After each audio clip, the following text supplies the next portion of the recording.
அனைவருக்கும் வணக்கம். நாம் இந்த பதிவில் புதன் பகவானை ராசிநாதனாக கொண்ட கன்னி ராசி நேயர்களுக்கு வந்திருக்கும் ஆடி மாதம் எந்த மாதிரியான பலன்களை கொடுக்க போகுது அப்படிங்கிறத இந்த பதிவை பார்த்து தெரிஞ்சுக்க போகிறோம். தமிழில் மொத்தம் 12 மாதம் இருக்குங்க. இந்த 12 மாதமே ஏதோ ஒரு வகையில் கொஞ்சம் நல்ல மாதமாக இருக்குது, பிரசித்தி பெற்ற மாதமாக விளங்குது. அந்த வகையில் தமிழ் மாதத்தில் 4வது மாதமாக வரும் இந்த ஆடி மாதம் எப்படிப்பட்ட பலன் உங்களுக்கு கொண்டு வந்திருக்கு அப்படின்னு பார்க்கலாம். ஆடி மாதம் அப்படின்னு சொன்னதுமே நமக்கு ஞாபகம் வருது என்ன? அடுத்து ஆடி பெருக்கு, ஆடி 18, ஆடி 1, ஆடி வெள்ளி, ஆடி அமாவாசை, ஆடி பௌர்ணமி. பாருங்க, ஆடி மாதம் முழுக்கவே எவ்வளவு சிறப்பான நாட்கள்னு சொல்லலாம். ஆடின்னு சொன்ன உடனே திருவிழாக்கள் எல்லாமே வர ஆரம்பிக்கும் அப்படிங்கிறது ஒரு பழக்கமாக இருக்குங்க. அதுபோல் கிராமப்புறங்கள்லாம் வந்துட்டு ஊர்காவல் தெய்வம் இருக்கு இல்லையா, அந்த சாமிக்கு எல்லாமே பொங்கல் வச்சு வழிபாடு செய்வதுமே இந்த ஆடி மாதத்தில் வெகு விமர்சையாக இருக்கும்.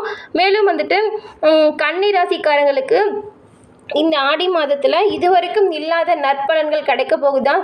எவ்வளவு நாள் கஷ்டங்கள், துன்பங்கள், துயரங்கள்னு சொல்லி அனுபவிச்சுட்டு இருந்தோம். இப்போ இந்த ஆடி மாதம் மட்டும் பெருசாக என்ன வந்துட்டு போகுது அப்படின்னு நினச்சிட்டு இருந்தோம். உங்களுக்காக இந்த ஆடி மாதத்தில் வரக்கூடிய சிறப்பான நாட்களில் நீங்கள் என்ன செஞ்சால் உங்களோட வாழ்க்கையில் ஏற்படும் அனைத்து துன்பங்களில் இருந்துமே நீங்கள் விடுபட முடியும் அப்படிங்கிறதுமே இந்த பதிவில் சொல்லியிருக்கோம். பார்த்து தெரிஞ்சுக்கோங்க.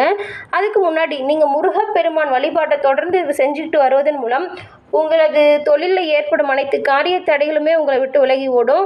உங்களது குடும்பத்தில் அமைதியான சூழ்நிலை நிலவ முருகப்பெருமான் உறுதுணையாக இருப்பார். உங்களுக்கு முருகப்பெருமான் பிடிக்கும் என்றால் இந்த வீடியோ பதிவின் கமெண்ட்டில் முருகப்பெருமானுக்கு போற்றி என 3 முறை பதிவிடவும் செய்யுங்க. முருகனது அருள் உங்களுக்கு பரிபூரணமாக கிடைச்சி நலமுடன் வாழ நாங்கள் வாழ்த்துக்களையும் தெரிவிச்சுக்கிறோம்.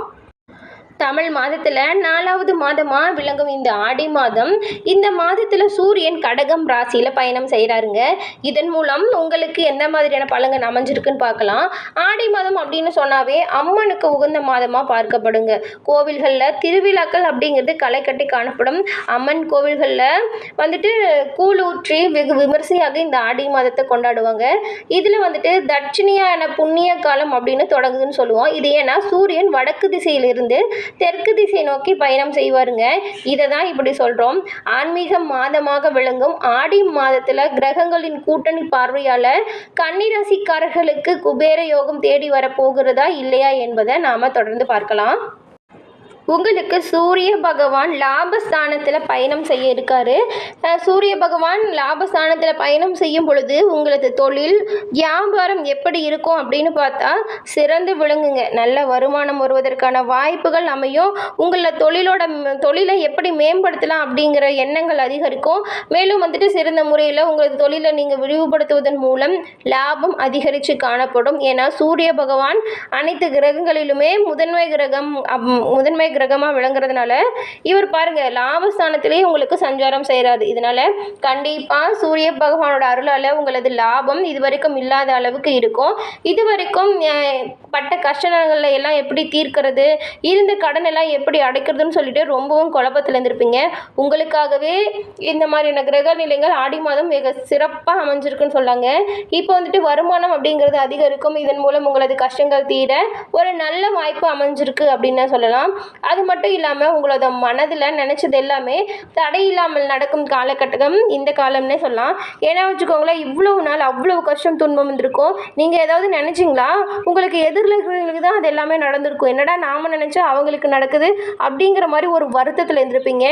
இந்த சமயம் நீங்கள் என்ன நினைக்கிறீங்களோ அது கட்டாயம் நடக்குங்க. நீங்கள் வாங்க நினச்ச பொருட்களையும் வாங்குவீங்க. மேலும் வந்துட்டு உங்களது குடும்பத்தில் மகிழ்ச்சியான சூழ்நிலை இருக்கும். உங்களோட மனைவி, உங்களது குழந்தைகளோட நீங்கள் மிகவும் வந்துட்டு மகிழ்ச்சியாக விளங்கக்கூடிய மாதமாக விளங்க போகுது. உங்களது குடும்பத்தில் சந்தோஷம் அப்படிங்கிறது அதிகரித்து காணப்படும். உறவினர்கள் வருகை இருக்கும். நீங்களும் உறவினர் வீட்டுக்கு செல்ல வேண்டிய சூழ்நிலை இருக்கும். இது வரைக்கும் சண்டை போட்டுட்டு இருந்த உறவினர் கூட உங்களை தேடி வந்து பேசுவாங்க. ரொம்ப நாளாக நீங்கள் பார்க்க இருந்த நண்பர்களை பார்க்கக்கூடிய யோகம் அமைஞ்சிருக்கு. அவங்கள் மூலியம் நல்ல தகவல்கள் உங்களுக்கு வந்து சேருங்க. உங்களது வங்கி கணக்கில் இப்போ சேமிப்பு உயரும் நிலைமையே இருக்குது. மேலும் செலவுகள் ஏற்படும் வாய்ப்பு இருக்கிறதுனால சுப செலவுகளாக நீங்கள் செய்கிறது ரொம்பவும் நல்லது. வீடு மனை வாங்கும் யோகம் இருக்குங்க. மேலும் வந்துட்டு இது வரைக்கும் திருமணம் ஆகலைன்னு சொல்லிட்டு வருத்தப்பட்டு இருந்த உங்களுக்கு இந்த மாதம் கட்டாயம் நல்ல வர நிச்சயமாகும் வாய்ப்பு அமையுங்க. உங்களது வருமானமும் அதிகரிக்கும், தொழிலுமே அதிகரிக்கும்.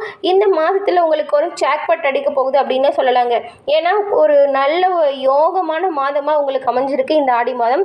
அது மட்டும் இல்லாமல் இந்த ஆடி மாதத்தில் தொடர்ந்து நீங்கள் என்னெல்லாம் செஞ்சால் உங்களது வாழ்க்கையில் மென்மேலும் வளர உறுதுணையாக இருக்கக்கூடிய ஆடி மாதத்தில் சில நாட்கள் இருக்குது.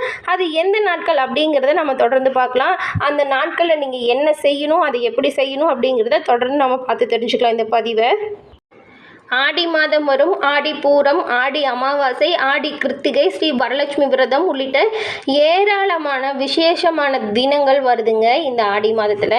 இதனாலேயே இந்த ஆடி மாதம் மிகவும் முக்கியத்துவம் வாய்ந்ததாக பார்க்கப்படுது தமிழ் மாதத்தில். நீர் வழிபடத்தக்க இயற்கை ஒரு பொருளுங்க. மேலும் மழை நீர் ஒரு தெய்வமாக நம்ம பார்த்துட்ருக்கோம். குடகு மலையில் தலைக்காவேரி என்ற ஊரில் பிறக்குது காவேரி. இது ஊற்றா ததும்பும் இடம் ஒரு சிறு அணைதாங்க.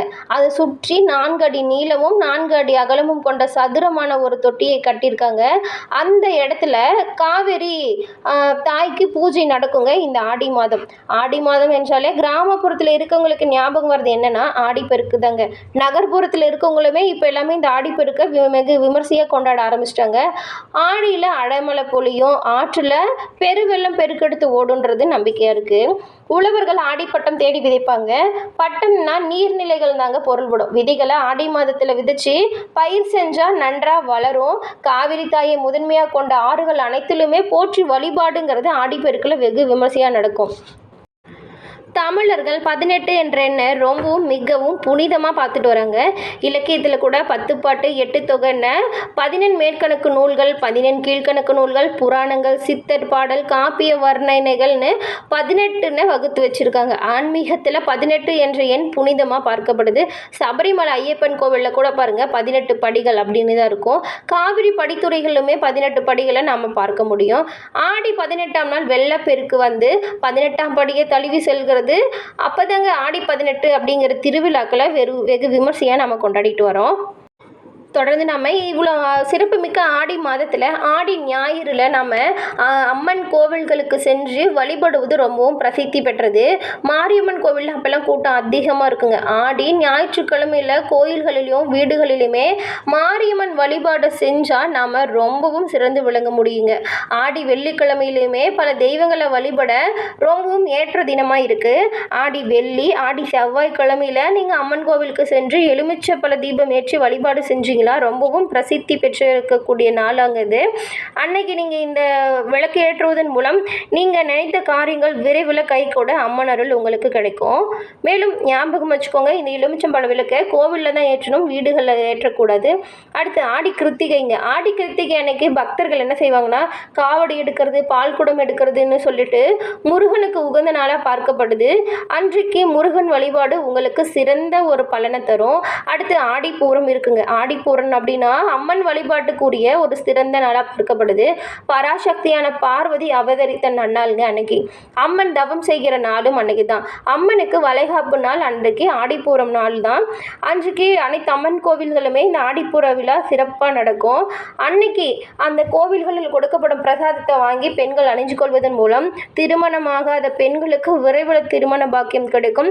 குழந்தை பாக்கியம் இல்லாத பெண்களுக்கு கூடிய விரைவில் குழந்தை பாக்கியம் கிடைக்க அம்மன் அருள் கிடைக்கும் என்பது ஐதீகமாக சொல்லப்பட்டு வந்திருக்கு. அடுத்து ஆடி அமாவாசை அன்னைக்கு நீங்கள் மறக்காமல் செய்ய வேண்டிய ஒரு காரியம் இதுதாங்க. ஆடி மாதத்தில் அம்மன் வழிபாடு செய்யணும். ஆடி அமாவாசை வருடத்தில் ஒரு முறை வருதுங்க. இதை கட்டாயம் நம்ம தவற விடக்கூடாது. ஏன்னா நம்ம வருடம் முழுக்கமே நம்மளோட முன்னோர்களுக்கு தர்ப்பணம் செய்யாமல் இருந்தாலும் கூட ஆடி மாதம் நம்ம முன்னோர்களுக்கு தர்ப்பணம் செய்வதன் மூலம் வருடம் முழுக்கவே செய்த பலன் பெற முடியுங்க இந்த ஒரு மாதத்தில். அது மட்டும் இல்லாமல் நம்மளோட முன்னோர்களோட ஆசீர்வாதம் கட்டாயம் நமக்கு கிடைக்கும்.